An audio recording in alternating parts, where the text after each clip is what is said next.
tearing out pieces of me to replace the broken pieces of you. Tearing out. Hello, wealthy family, and welcome to today's video. Thank you so much for coming and sharing some time with me today. I love and appreciate you all. So today I want to talk about belief. Okay, what do you believe? What is your BS, your belief system? You know, at a point in my life when I made many critical and vital changes to the way how I conducted myself, it all started with my BS. What was the BS that I was ingesting? What is the BS that I was feeding myself and allowing myself to stand on? Okay, to be integrated part of my foundation. For a very long time, my belief system, my beliefs, what I believed about myself was centered around religion. It was centered around what I was taught from when I was young, that I was a being here that, how can I frame this? I was a being here, I was a human being here on this planet, meant to help awaken others to the goodness and graciousness of a God that has not shown up in many instances of many people's lives, despite what they believed, prayed on, hoped for, right, worshipped with. I was here to help glorify that being. I was here to prove myself worthy, to be a decent human being, to be a testament for this invisible being that has never really shown up for me personally, much less other people, but for me, and go against all, well, not all, but a lot of my natural desires, because those natural desires were found unbecoming of this being, this entity that put me here to worship it and to help others like awaken from their deep slumber so they can worship and be felt by the love of this being, of this God, of this entity, to receive some hypothetical reward sometime in the future. Very convoluted, but that's what my identity was wrapped around. I was living a double life. My mother told me this many times, and I was like, I'm not living a double life. But I was living a many lives. I was wearing many masks, but my belief system was that I was not powerful, I was not worthy, I was not a good person. And so it was manifesting itself in my marriage at the time, in my children's behavior, in the jobs or lack of jobs that I had, in different circumstances, excuse me, that I was finding myself in. I found that it was ingraining my belief system, that I was not worthy, and I can't even give thanks and glory to God, to the being that put me here to worship it. I can't even stay true to that. So how the hell can I be true to anything else?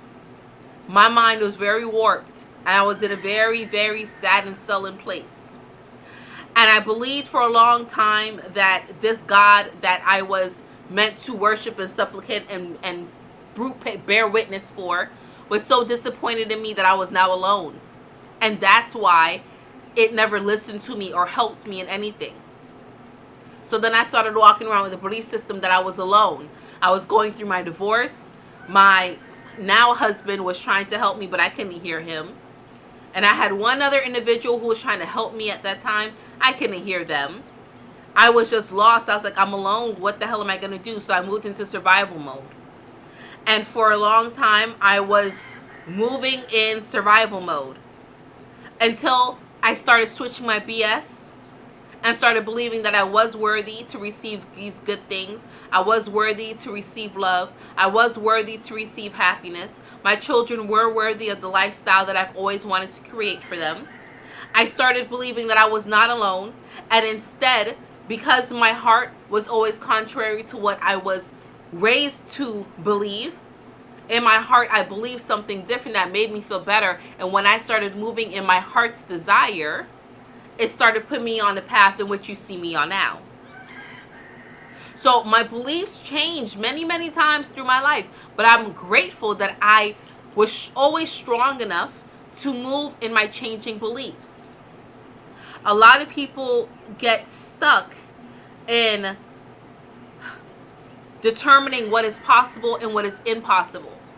And all that determines what is possible and impossible is your belief.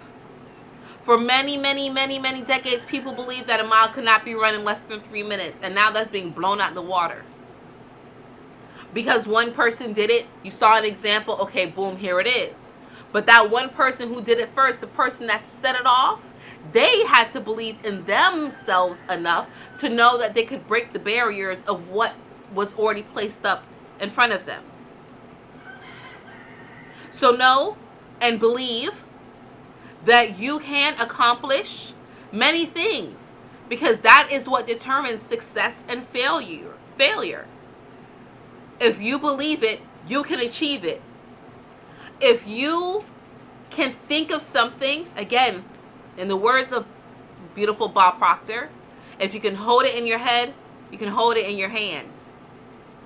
If you see it in your mind's eye, you can hold it here in your physical hand and see it in your physical eye.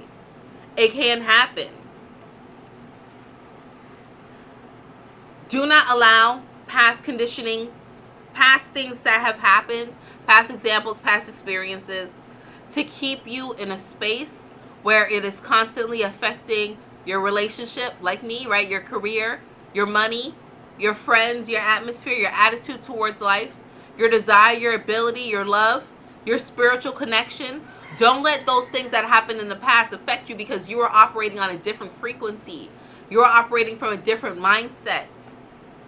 So yes, things were a little tumultuous, but that's water under the bridge. Allow yourself to believe that you can change. And once you allow yourself to change, you will start to see the other things outside of you change. I just wanted to remind you of that. You are not stuck in your beliefs. You can change your mind at any time. It doesn't matter. And some things may be easy to kind of be like, no, I changed my mind. And some things may be a little bit harder, a little bit more difficult to finagle around. But you are not stuck in anything.